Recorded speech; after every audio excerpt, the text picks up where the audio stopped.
اور اگر یہ تمہاری تکذیب کریں تو کہہ دو کہ مجھ کو میرے اعمال کا بدلہ ملے گا اور تم کو تمہارے اعمال کا.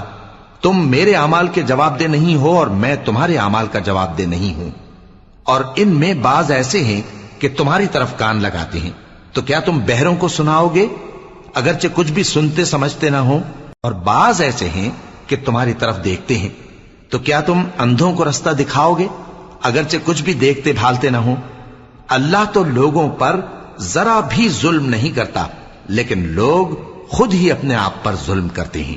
اور جس دن اللہ ان کو جمع کرے گا تو وہ دنیا کی نسبت ایسا خیال کریں گے کہ گویا وہاں گھڑی بھر دن سے زیادہ رہے ہی نہیں تھے، اور آپس میں ایک دوسرے کو شناخت بھی کریں گے. جن لوگوں نے اللہ کے روبرو حاضر ہونے کو جھٹلایا وہ خسارے میں پڑ گئے اور راہیاب نہ ہوئے. اور اے پیغمبر، اگر ہم کوئی عذاب جس کا ان لوگوں سے وعدہ کرتے ہیں تمہاری آنکھوں کے سامنے نازل کریں یا اس وقت جب ہم تمہیں اٹھا لیں، بہرحال ان کو ہمارے ہی پاس لوٹ کر آنا ہے. پھر جو کچھ یہ کر رہے ہیں اللہ اس کو دیکھ رہا ہے. اور ہر ایک امت کی طرف پیغمبر بھیجا گیا، پھر جب ان کا پیغمبر آ جاتا ہے تو ان میں انصاف کے ساتھ فیصلہ کر دیا جاتا ہے اور ان پر ظلم نہیں کیا جاتا. اور یہ کہتے ہیں کہ اگر تم سچے ہو تو جس عذاب کا یہ وعدہ ہے وہ آئے گا کب؟ کہہ دو کہ میں تو اپنے نقصان اور فائدے کا بھی کچھ اختیار نہیں رکھتا مگر جو اللہ چاہے.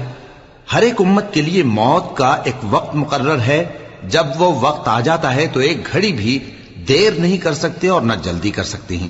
کہہ دو کہ بھلا دیکھو تو اگر اس کا عذاب تم پر ناگہاں آ جائے رات کو یا دن کو تو پھر گناہگار کس بات کی جلدی کرتے ہیں؟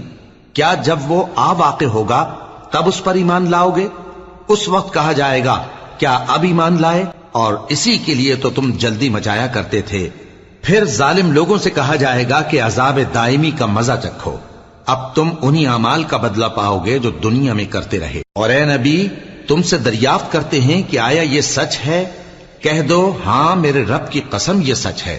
اور تم بھاگ کر اللہ کو عاجز نہیں کر سکو گے.